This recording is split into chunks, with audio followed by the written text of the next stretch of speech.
Salut la team, aujourd'hui on se retrouve pour tester une paire qu'on attend depuis un petit moment maintenant. C'est une paire qui est sortie il y a quelques mois, une nouvelle arrivante sur le marché des chaussures de foot puisqu'il s'agit de la Skechers SKX One. Vous n'avez pas pu passer à côté, cette paire c'est la chaussure d'Harry Kane et on va la déballer tout de suite. Ok, c'est parti, on va déballer. Dès qu'on ouvre on a hop le petit sac, donc ça c'est toujours cool d'avoir un petit sac pour transporter la chaussure. J'ai donc ici la SKX One dans sa version basse. Elle existe aussi en version haute, mais je trouve la chaussette vraiment pas très esthétique et ça rend la paire pas du tout attirante. Et cette paire fait partie des deux modèles de la marque, puisqu'en plus de ce modèle on peut retrouver la Razor, la chaussure de vitesse de la marque américaine. Au niveau de la forme de la paire, je dois avouer que je la trouve plutôt séduisante, avec la semelle chromée comme ça fait toujours son petit effet. Côté design, je vous avoue que c'est pas ma paire préférée, le bleu et le vert comme ça c'est pas ce que je trouve de plus harmonieux. Après on a évidemment le logo Skechers sur le devant et à l'intérieur. Donc ça c'est pour le style, vous le savez c'est toujours subjectif, mais pour ce critère je vais lui donner la note de 7 sur 10. Bon, le style c'est bien, mais bon c'est pas ce qui fait la paire, on va l'enfiler, c'est parti. La première fois qu'on l'enfile c'est toujours un moment un peu particulier quand on reçoit une nouvelle paire, c'est là qu'on a les premières sensations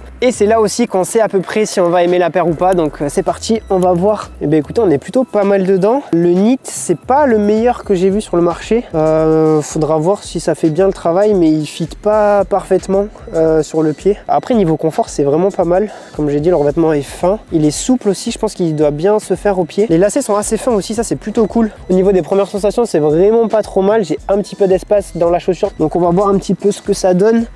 Déjà au niveau des premiers appuis, non, franchement plutôt confortable, je pense qu'en plus de ça, ça va s'assouplir et se faire encore plus au pied à force de l'utiliser. Au niveau du fit, j'ai un petit peu de place dans la chaussure, je pense que c'est plus dû au fait que moi j'ai les pieds fins. Mais quand on plie le pied, on a des plis sur le devant de la chaussure, ils sont pas très agréables, on va le sentir je pense quand on court. Et franchement ça fait du bruit quoi, je pense que c'est quelque chose qui peut être gênant un petit peu, donc on va voir. Sinon mis à part ce petit bémol, on est quand même plutôt bien dans la chaussure, donc pour le confort je vais lui donner la note de 7 sur 10. Maintenant qu'on a vu un petit peu par rapport au confort, on va voir un petit peu ce que ça donne au niveau du toucher de balle, au niveau du grip. Cette Skechers SKX One présente un revêtement avec de nombreux petits reliefs qui sont là pour donner de la texture et ainsi améliorer le grip. Il s'agit là de la technologie Precise Strike Control. Ils sont présents sur la quasi-totalité de la paire pour s'adapter à un maximum de situations. Il y a un petit peu de relief sur la paire comme je vous ai dit, donc on va faire un petit slalom un peu pour voir ce que ça donne. Il commence en plus à pleuvoir un petit peu, donc c'est les conditions parfaites pour voir ça. Ok, déjà les premières sensations c'est pas trop mal. Ok. Pour le grip, c'est pas ouf. Là, il pleut un petit peu en plus. Je sens que le ballon il accroche pas vraiment. C'est pour moi un gros point négatif de la paire, c'est vraiment dommage quand on sait que le contrôle est le maître mot de cette SKX One. De plus on a un revêtement qui est fin et assez souple, donc on est plutôt proche du ballon, ce qui est un bon point pour le toucher de balle. Tout à l'heure je vous disais que quand on pliait le pied sur l'avant de la chaussure, il y avait des plis qui étaient pas très agréables. Et bien quand on conduit le ballon, c'est pas quelque chose qu'on sent, c'est plus au niveau vraiment des appuis. Mais sur le toucher de balle, j'ai pas été gêné plus que ça, donc ça ne devrait pas être un problème. Après le toucher de balle, la maniabilité, pour ça j'ai fait un petit parcours de vitesse pour voir un petit peu les appuis sur le terrain. C'est parti, on va voir ce que ça donne.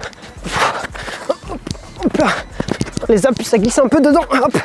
Petits appuis, je vais faire le tour, hop. Hop. Ok, première réaction à chaud. Sur les tout petits appuis ça glisse un peu dans la chaussure. Je pense que c'est mieux quand même avec des chaussettes de performance. Sinon vous l'avez vu, j'ai pas glissé, ça fait le taf hein.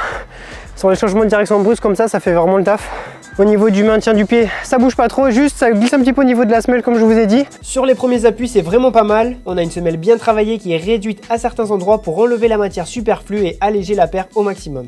Et effectivement, la paire est quand même assez légère. On a des crampons qui présentent une forme assez originale et je dois dire que ça fonctionne très bien pour les changements de direction à 360 degrés. On a aussi un rembourrage en TPU Hyper Burst Pro, ce qui la rend assez réactive sur les appuis. Je vous avais dit au début de la vidéo que j'avais pas mal d'espace dans la chaussure et que mon pied bougeait un petit peu. On le ressent un petit peu sur ces changements de direction, mais franchement ça fait quand même pas mal le taf. Au niveau de la semelle, c'est souple, ça accompagne bien les changements de direction, rien à dire de ce côté-là. Je vous avais dit aussi en début de vidéo qu'au niveau du nid, c'était pas forcément le top, qui fitait pas parfaitement le pied. J'ai pas trop eu de problème au niveau du talon en ce qui concerne le maintien. Je vous l'ai dit, j'ai glissé un petit peu, mais c'était plus à l'avant du pied qu'au niveau du talon. La paire se fait petit à petit à mon pied, donc là je commence à avoir des sensations plutôt agréables. Donc au niveau de la maniabilité, ça reste très correct et je lui donne la note de 7 sur 10. Pour ce qui est du rapport qualité-prix, la paire est vendue 225 €. Alors à ce prix-là, je suis pas sûr que ce soit la meilleure paire sur le marché. Skechers, c'est une marque qui vient d'arriver sur le marché, donc il y a beaucoup moins d'expérience que les autres et je suis pas sûr que la vente à ce prix-là, ce soit très attractif. Après évidemment, ça reste une bonne paire qui saura vous satisfaire sur le terrain, mais c'est juste au niveau de ce tarif, je suis pas sûr que ce soit la plus pertinente. Et c'est un peu normal, j'ai envie de dire, ce serait assez ouf de débarquer comme ça et de sortir une chaussure hyper performante quand les autres marques ont déjà une expertise qui date de 50 ans et plus. Je pense que Skechers est sur la bonne voie et c'est bien que des marques comme ça viennent bousculer un peu le marché en proposant autre chose. Voilà pour ce test de la Skechers SKX One, la chaussure d'Harry Kane. J'espère qu'il vous a plu et n'hésitez pas à nous suivre sur tous nos réseaux, TikTok, Instagram, Twitter pour ne rien rater de l'actu des équipements de foot.